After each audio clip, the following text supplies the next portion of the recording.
খারাপ আবহাওয়ার কারণে উত্তরবঙ্গে আটকে পড়লেন কেন্দ্রীয় অর্থমন্ত্রী নির্মলা সীতারামন। তিনি ভুটান যেতে পারলেন না। গত বৃহস্পতিবার দিল্লি থেকে ভুটানের উদ্দেশ্যে রওনা দেন কেন্দ্রীয় অর্থমন্ত্রী নির্মলা সীতারামন, কিন্তু খারাপ আবহাওয়ার কারণে জরুরি অবতরণ করে তার বিমান বাগডোগরা বিমানবন্দরে। তিনি ভুটান যেতে পারেননি। তিনি উত্তরবঙ্গে আটকে পড়েন। শিলিগুড়ি সংলগ্ন একটি বেসরকারি হোটেলে ওঠেন তিনি। শুক্রবারও আবহাওয়া খারাপ থাকায় দিল্লি ফিরে যান কেন্দ্রীয় অর্থমন্ত্রী নির্মলা সীতারামন।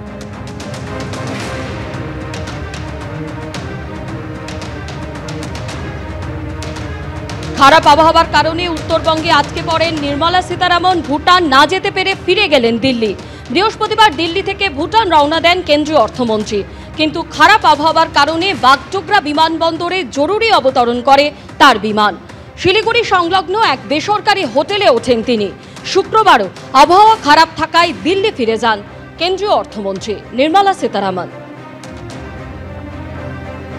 গত বৃহস্পতিবারই তিনি দিল্লি থেকে ভুটান রওনা দেন, কিন্তু খারাপ আবহাওয়ার কারণে বাগডোগরা বিমানবন্দরে তার বিমান জরুরি অবতরণ করে।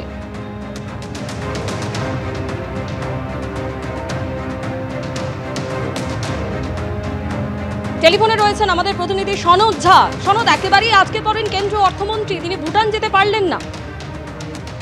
হ্যাঁ দেখো, যেটা গতকালকেই ভুটান যাওয়ার জন্য তিনি রওনা হয়েছিলেন এবং কালকে গতকাল থেকে খারাপ রয়েছে এবং তিনি বাগডোগরায় আটকে পড়েন, স্থানীয় একটি হোটেলে থাকেন এবং আজকে সকালেও পরিস্থিতি কিন্তু আরো খারাপ হয়েছে আবহাওয়ার এবং আবহাওয়ার এবার ঘন বৃষ্টি হচ্ছে।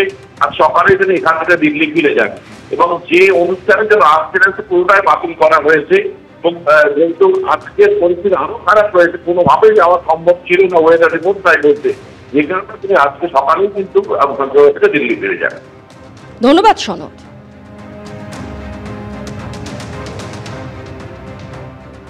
ফের প্রাণঘাতী ডেঙ্গি। এবার মৃত্যু হলো 5 বছরের এক শিশু কন্যার। তার বাড়ি কলকাতা পুরসভার 11 নম্বর ওয়ার্ডের বটতলা এলাকায়, যে ওয়ার্ডের কাউন্সিলর অতীন ঘোষ, যিনি আবার মেয়র পরিষদ স্বাস্থ্য। উৎসবের মধ্যেই অকালে চলে গেল ছোট্ট এক শিশুর প্রাণ। বুধবার অ্যাপোলো হাসপাতালে মৃত্যু হল কলকাতা পুরসভার 11 নম্বর ওয়ার্ডের অন্তর্গত বটতলার বাসিন্দা ডেঙ্গি আক্রান্ত 5 বছরের শিশু কন্যার। সূত্রের খবর, বেশ কিছুদিন ধরেই জ্বরে আক্রান্ত ছিল শিশুটি।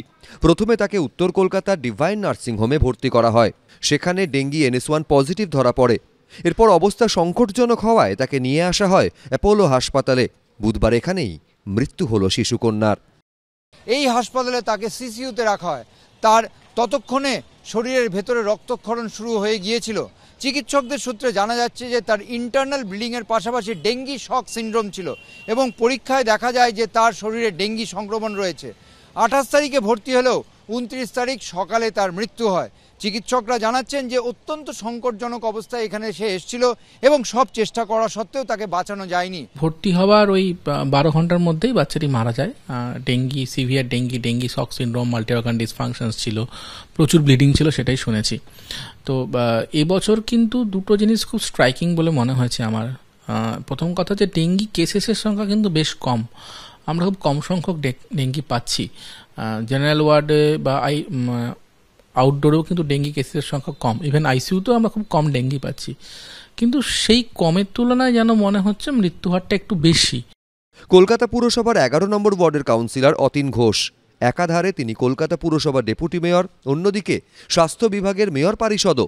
তাঁর ওয়ার্ডেই মৃত্যু হল ডেঙ্গি পজিটিভ শিশুর। কলকাতা পুরসভার 11 নম্বর ওয়ার্ড পড়ে, মেয়র পরিষদ স্বাস্থ্য এবং ডেপুটি মেয়র অতীন ঘোষের এটা ওয়ার্ড পড়ে। স্বাভাবিকভাবে পুরসভার কাছে তথ্য এসছে ইতিমধ্যেই এবং পাশের যিনি কাউন্সিলর রয়েছেন তিনি এবং স্থানীয় যারা রয়েছেন অতীন ঘোষের যারা প্রতিনিধি, তারা ঘটনাস্থলে গিয়েছেন। অক্টোবর মাস শেষ হতে গেল, নভেম্বর শুরু হচ্ছে, এই সময়েও ডেঙ্গি হচ্ছে এবং রিসেন্টলি যে খবর পাচ্ছি লাস্ট 5-7 দিন ধরে আবার কিছু ডেঙ্গি কেসেস বেড়েছে। বেশ কিছু লোকালিটিতে ডেঙ্গি কেসেস পাওয়া গেছে। তো সেটাও একটা চিন্তার বিষয়। আবার এই এখন একটা নিম্নচাপের মতো চলছে, বৃষ্টি হচ্ছে, তাতে কোনো জায়গায় জল জমলে ডেঙ্গি কেসেস বাড়তে পারে। স্বাস্থ্য ভবনের তরফে জানানো হয়েছে গোটা বিষয়টি খতিয়ে দেখছে তারা। এক্সপোস্টে স্বাস্থ্য দফতরের দাবি, পশ্চিমবঙ্গ সরকার ডেঙ্গি সহ বিভিন্ন মশাবাহিত রোগের মোকাবিলায় বিশেষ তৎপর। এই খাতে বার্ষিক 750 কোটি টাকা খরচ করা হচ্ছে। মশাবাহিত রোগ প্রতিরোধ করতে 1 লক্ষ প্রশিক্ষণপ্রাপ্ত কর্মী নিয়োগ করা হয়েছে। 400-র বেশি সেন্টারে বিনামূল্যে পরীক্ষা ও চিকিৎসা পরিষেবা দেওয়া হচ্ছে। 89টি ব্লাড ব্যাংকে মজুত রয়েছে প্লেটলেট। অর্ণব মুখোপাধ্যায়, ঝিলম করঞ্জাই, এবিপি আনন্দ। আজ উচ্চ মাধ্যমিকের প্রথম সেমিস্টারের রেজাল্ট বেলা 12:30টায় আনুষ্ঠানিকভাবে ফল প্রকাশ হবে। দুপুর 2টো থেকে দেখা যাবে শুধু অনলাইনে। wb12.abplive.com সাইটে রোল এবং রেজিস্ট্রেশন নাম্বার দিলেই জানা যাবে ফল। দেশের মধ্যে প্রথম সেমেস্টার পদ্ধতিতে বছরে দুবার উচ্চ মাধ্যমিক শুরু হয়েছে রাজ্যে। শুক্রবার প্রকাশিত হতে চলেছে প্রথম সেমেস্টারের ফলাফল। সাধারণত মাধ্যমিক হয় ফেব্রুয়ারিতে, উচ্চ মাধ্যমিক মার্চে। বছরে দুটো সেমেস্টার চালু হওয়ায় এবার সেপ্টেম্বরে অকাল উচ্চ মাধ্যমিকে বসতে হয়েছে পরীক্ষার্থীদের। পর্ষদ সূত্রে খবর, শুক্রবার বেলা 12:30টায় আনুষ্ঠানিকভাবে ফল প্রকাশিত হবে। দুপুর 2টো থেকে পরীক্ষার ফল দেখা যাবে শুধুমাত্র অনলাইনে। প্রতিবারের মতো এবারও পরীক্ষার্থীদের পাশে এবিপি আনন্দ। wb12.abplive.com সাইটে দেখা যাবে ফল। তার জন্য দিতে হবে রোল ও রেজিস্ট্রেশন নাম্বার। সংসদ সূত্রে খবর, প্রথম পর্যায়ের উচ্চ মাধ্যমিকের ফল প্রকাশের পাশাপাশি শুক্রবার প্রকাশিত হবে মেধা তালিকাও। 2 পর্বের পরীক্ষায় প্রাপ্ত নম্বরের ভিত্তিতে তৈরি হবে চূড়ান্ত ফলাফল। প্রথমবার সেমেস্টার পদ্ধতিতে পরীক্ষা, তার মধ্যে বই পেতে দেরি, পরীক্ষায় অল্প সময় নিয়ে প্রশ্ন, নানা অভিযোগ আর বিতর্ককে সঙ্গী করেই উচ্চ মাধ্যমিকের প্রথম সেমেস্টারের পরীক্ষা হয় 8 থেকে 22 সেপ্টেম্বর। মোট পরীক্ষার্থী ছিল 6,60,343। 39 দিনের মাথায় শুক্রবার প্রকাশিত হচ্ছে ফল। কৃষ্ণেন্দু অধিকারী, এবিপি আনন্দ, কলকাতা। ঘূর্ণিঝড় মন্থা শক্তি হারালেও তার প্রভাবে উত্তরবঙ্গ থেকে দক্ষিণবঙ্গ জেলায় জেলায় চলছে ঝড় বৃষ্টি। আবহাওয়া দফতর সূত্রে খবর, রবিবারের পর 2 বঙ্গেই কমবে বৃষ্টিপাতের পরিমাণ।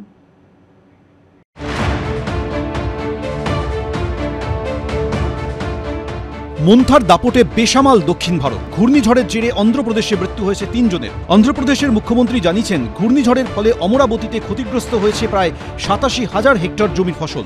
পাশাপাশি তেলেঙ্গানার ওয়ারাঙ্গাল এবং হানামকোন্ডা, কাজিপেটের একাধিক এলাকা প্লাবিত।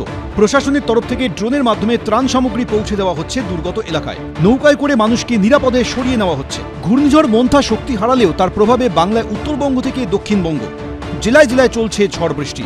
আবহাওয়া দপ্তরের পূর্বাভাস অনুযায়ী শুক্রবার কলকাতা সহ দক্ষিণবঙ্গের সব জেলাতেই হালকা থেকে মাঝারি বৃষ্টিপাত হতে পারে। তবে বীরভূম, মুর্শিদাবাদে ভারী বৃষ্টিপাত হওয়ার সম্ভাবনা রয়েছে। পাশাপাশি শনিবার বজ্রবিদ্যুৎ সহ হালকা থেকে মাঝারি বৃষ্টিপাত হতে পারে 2 চব্বিশ পরগনা, পূর্ব মেদিনীপুর এবং নদিয়ায়।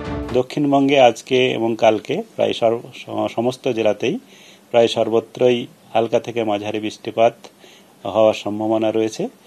আর ভারী বৃষ্টিপাত সম্ভাবনা রয়েছে, তবে তুলনামূলকভাবে কম।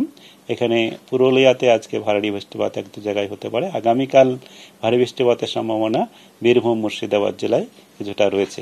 আবহাওয়া দপ্তরের পূর্বাভাস অনুযায়ী শুক্রবার উত্তরবঙ্গের সব জেলায় বজ্রবিদ্যুৎ সহ হালকা থেকে মাঝারি বৃষ্টিপাত হওয়ার সম্ভাবনা রয়েছে। তবে দার্জিলিং, কালিম্পং, জলপাইগুড়ি এবং আলিপুরদুয়ারে রয়েছে লাল সতর্কতা। অন্যদিকে কোচবিহার এবং উত্তর দিনাজপুরে কমলা সতর্কতা জারি করা হয়েছে।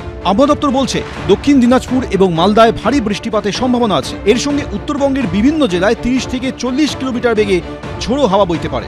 অন্যদিকে শনিবার উত্তরবঙ্গের সমস্ত জেলাতেই হালকা বৃষ্টিপাতের সম্ভাবনা রয়েছে। তবে ভারী বৃষ্টিপাত হতে পারে আলিপুরদুয়ার এবং কোচবিহারে। আবহাওয়া দপ্তরের আশঙ্কা, এর ফলে দার্জিলিং এবং কালিম্পংয়ে ধস নামতে পারে।